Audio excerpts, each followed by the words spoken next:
Prodeje běžných novostaveb padají, ale luxusní adresy dál trhají rekordy. K tomu si ukážeme novou tramvajovou trať v Praze 10 a probereme mapu, která odhalila, kde vlastně bydlí bohatí a kde chudí Pražané. Tohle je realitní Tea Time.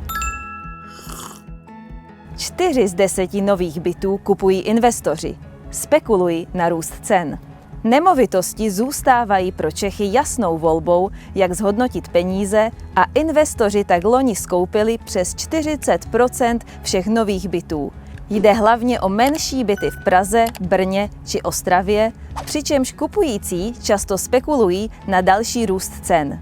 Výnos z pronájmu se totiž ve velkých městech pohybuje jen kolem 3,5% ročně. Tento nákupní boom ale může brzy narazit. Česká národní banka totiž doporučila přísnější pravidla pro investiční hypotéky a trh navíc ovlivňuje růst úrokových sazeb kvůli geopolitické situaci. Data už teď ukazují, že tempo zdražování novostaveb začíná zvolňovat.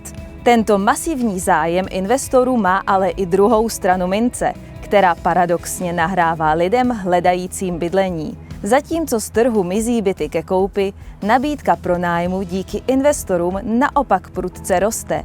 Výsledkem je, že růst cen nájemného ve velkých městech v podstatě zamrazí. Majitelé bytů totiž čelí silné konkurenci a raději sleví z ceny, než aby nechali být měsíc prázdný a přicházeli o zisk. Pro nájemníky je to skvělá zpráva, pro investory zase varování, že trh prochází velkou zkouškou. Já to například dělám podobně. Než nechat byt měsíc prázdný, raději také slevním. Ale předtím investujeme čas do perfektního homestagingu a špičkového marketingu, protože když lidé vybírají očima, skvělá prezentace vám přivede bonitní nájemníky, kteří si za kvalitu rádi připlatí. Pro vás jako vlastníka je to nakonec mnohem výhodnější, protože byt nepronajmete pod cenou, ale naopak z něj dostanete maximum i na takhle těžkém trhu. Pokračuje stavba tramvajové trati do Malešic. Napojení v Počernické ulici komplikuje dopravu. V Praze 10 naplno běží stavba nové tramvajové trati, která propojí Malešice s centrem města. Projekt za bezmála 1,5 miliardy korun, jehož myšlenka sahá až do 60. let, má být hotový na podzim příštího roku. Aktuálně dělníci pracují na napojení v Počernické ulici na stávající koleje ve Vinohradské. Po odstranění starého povrchu teď přicházejí na řadu přeložky inženýrských sítí a následná pokládka nového kolejového svršku. 2kilometrová trať přinese celkem 6 nových zastávek, kam budou přes den zajíždět 2 linky a v noci 1. Vlastními oči sleduji, jak v Počernické ulici naplno běží stavba nové tramvajové trati do Malešic, která sice teď místním komplikuje dopravu, ale přesně tohle byla ta rozhodující zpráva, proč jsem si koupila byt v předprodeji v projektu Sky Towers, který našim klientům nabízíme formou družstevního vlastnictví. Ta nová trať totiž pro celou lokalitu znamená obrovský budoucí potenciál a protože má projekt platné stavební povolení, ale fyzicky se ještě nezačal stavět, máte právě teď v této počáteční fázi jedinečnou šanci pořídit si zde byt za stále velmi dobré ceny. Pokud chcete bydlet v moderním a skvěle dostupném projektu bez nutnosti řešit klasickou hypotéku, napište mi. Ty nejlepší dispozice na startu prodeje mizí vždycky nejrychleji. Trh s bydlením se začal měnit. V letošním roce mu bude vládnout těchto 5 trendů. Nemovitosti dál zdražují, ale pomaleji. 2 podobné články, jež se vlastně týkají jedné a té samé věci. Podle analýzy Hospodářských novin je loňský nákupní boom pryč a realitní trh zažívá ochlazení. Kvůli geopolitické situaci a inflaci začaly hypotéky opět zdražovat k průměrným 5,2%, což vedlo k 30% propadu prodejů běžných novostaveb. Trh se ostře rozdělil, zatímco luxusní nemovitosti na top adresách dál překonávají rekordy, u běžné zástavby v Praze růst cen zamrzl a kupující si diktují slevy. Mírný růst si drží už jen levnější regiony jako Ústecko nebo Karlovarsko, kde lidé stále vidí zajímavý poměr mezi cenou bytu a výší nájemného. Letošnímu roku vládne 5 jasných rekordů. Naprosto propadly staré domy před rekonstrukcí, které jsou kvůli drahým řemeslníkům a konci dotací téměř neprodejné. Lidé kvůli drahým úvěrům masivně přecházejí na malé byty dispozice 1+KK a 2+KK, které tvoří přes 3/4 všech prodejů a roste zájem i o mikrobyty pod 16 metrů. Volné místo na trhu navíc rychle zaplňují velcí institucionální investoři, kteří skupují celé domy na nájemní bydlení, a to nově i ve strukturálně postižených krajích. Doba, kdy se stála fronta na jakoukoliv nemovitost, tak pomalu končí.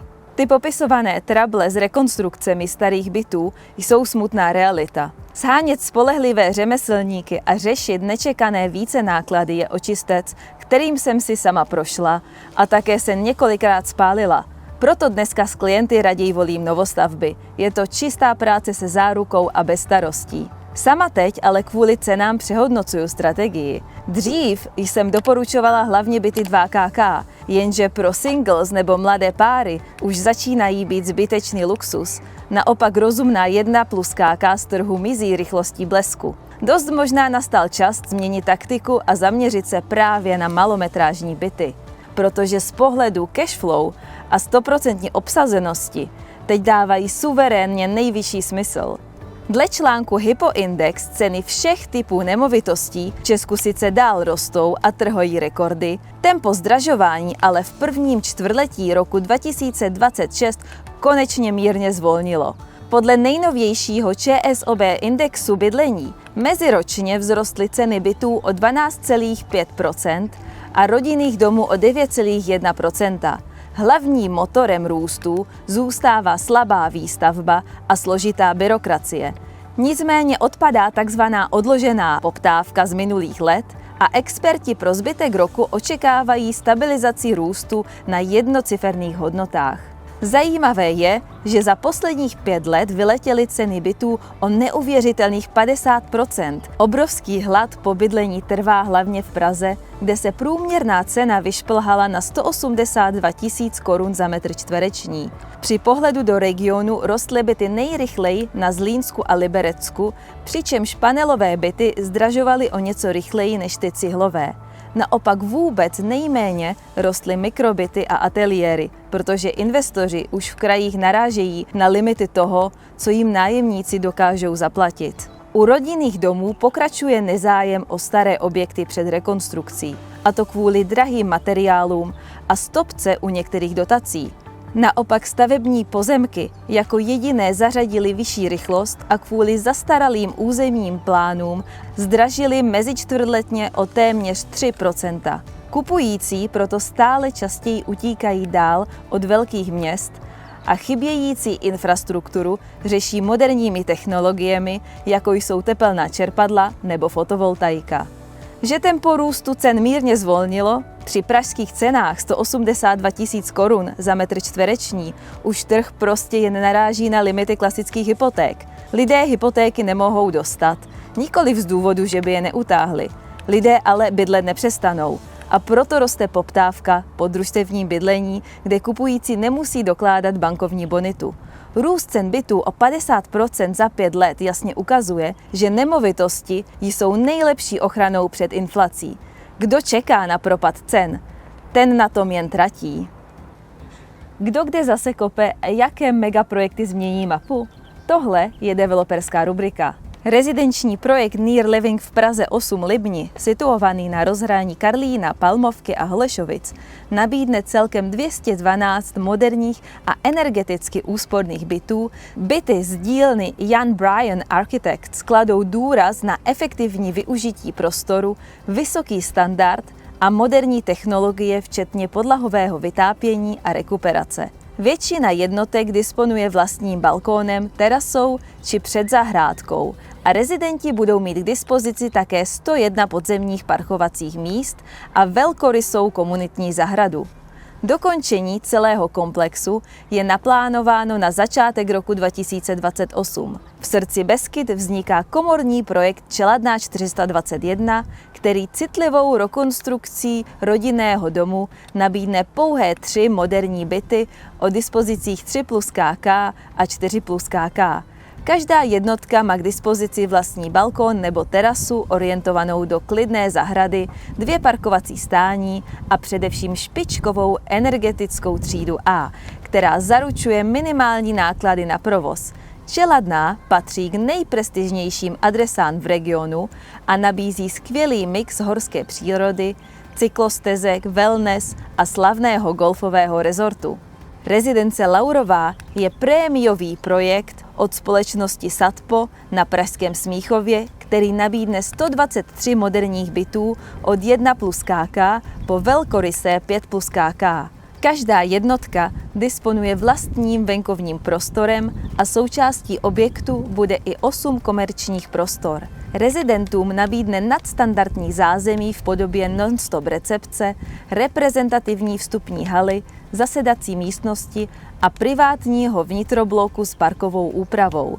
Výjimečným prvkem projektu je společná střešní terasa Skytop s panoramatickým výhledem na Vyšehrad a Paví vrch.